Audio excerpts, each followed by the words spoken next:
You're welcome to News Now on IBAN TV. I am Margaret Opara.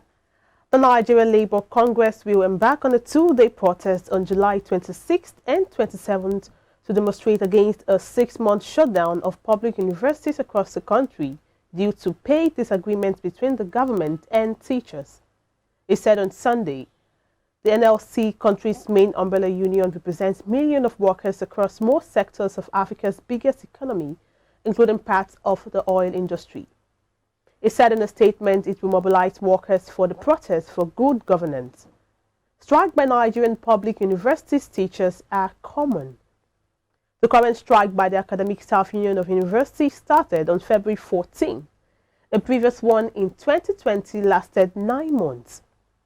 Meanwhile, workers in the oil and gas industry have threatened to join the striking teachers, a situation that could worsen fuel shortages in the country. Nigeria faces mounting insecurity following a wave of kidnappings, high unemployment, inflation, and low growth, which could trigger unrest. Amid all this, the government is experiencing low revenues and large deficits despite huge oil prices.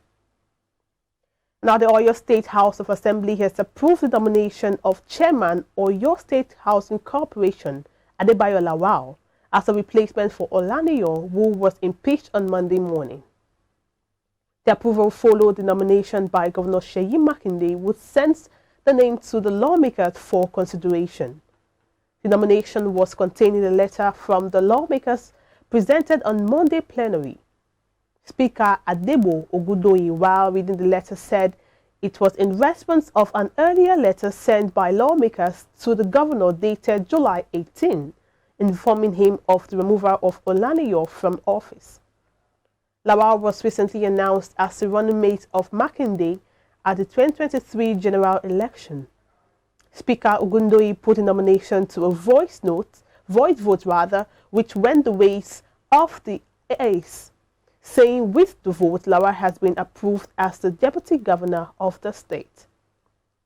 Governor FAYEMI of EKITI has terminated the appointment of his political aides with effect from July 31. The termination is contained in a memo signed by Foluso Daramola, the secretary to the state government, on Sunday in Ado-Ekiti, Ekiti. He said the action was also to ensure payment of entitlements of the political office holders and their terminal benefits. Mr. Fayemi's tenure expires on October 15, when the governor-elect Biodun Oyebanji, candidate of the All Progressive Congress, will take office. Mr. Oyebanji polled 187,057 votes to win the election and was declared winner by Oyebode Adebowale, the INEC returning officer, having satisfied the requirements of the law.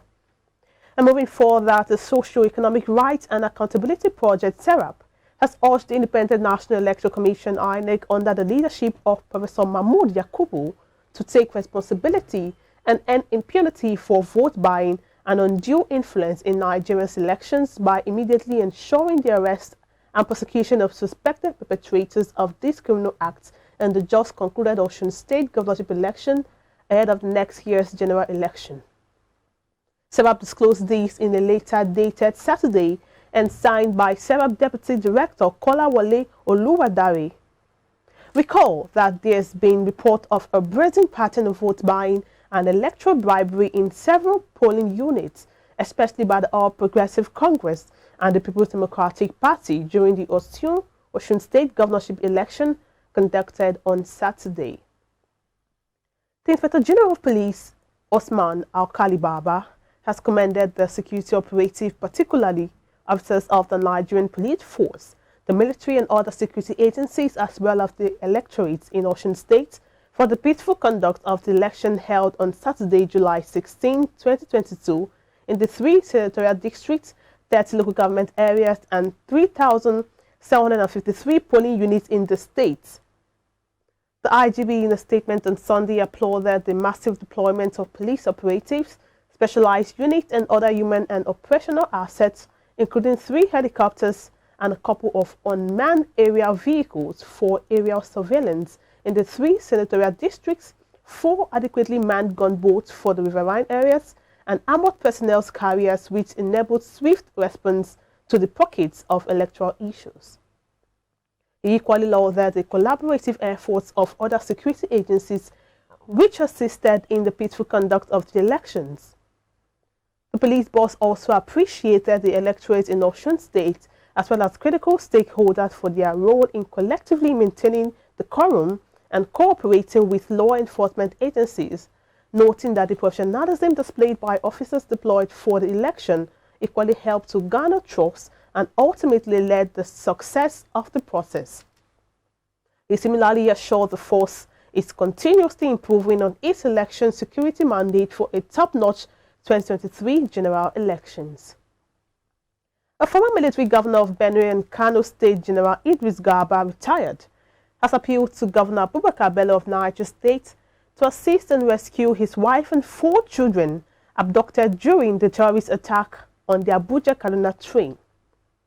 Speaking through his brother when the governor's representative visited his Kaduna home, the former governor said he has been traumatized and was having sleepless nights since his loved ones were abducted. Garba said the family members in captivity were his son, Abubakar Idris Garba, his wife, Maryam Bobo, and his 4 children, Ibrahim, Fatima, Imran, and Zainab. Secretary to the Niger State Government, Ahmed Maten, who represented the state governor, appealed to the families of General Garba and other families whose loved ones were abducted to have confidence in the ability of the government to do all that is needed to rescuing the captives. Away from that, a 500-meter road linking Gujba with Gulani or the borders with Borno and Gombe was washed by the flood. YOBE Governor BUNI said on Monday in Damaturu that floods resulting from days of torrential rains have cut off Gulani local government area from other parts of the state. The governor made the assertion in a statement issued by his Director General Press and Media Affairs, Maman Mohammed. The governor said many houses, families and livestock were submerged. Mr. Buni said he had directed the State Emergency Management Agency to assess the level of damage and provide relief materials for victims. He called on the National Emergency Management Agency to also assist the victims in view of the magnitude of the flood. Meanwhile, the chairman of Gulani Local Government Council, Ilu Dayabo, said more than 100 houses and shops were submerged by flood in Kukawa, Bularafa, and Bulunkutu. The Yoruba social political organization AFENIFERE has described the directive by President Muhammadu Buhari to the Nigerian army to confront terrorists, insurgents, and wipe them off the face of the earth and bring peace to our country as a repetition of orders. AFENIFERE said Buhari's repetition of orders no longer evokes substance because it was not backed up with necessary wherewithal. The spokesman of the organization, Jare Ajayi, said the federal government was not working on how to wipe out terrorists despite the order. Ajayi said insurgency ought not to have occurred at all in the first place where the government is up to its responsibility.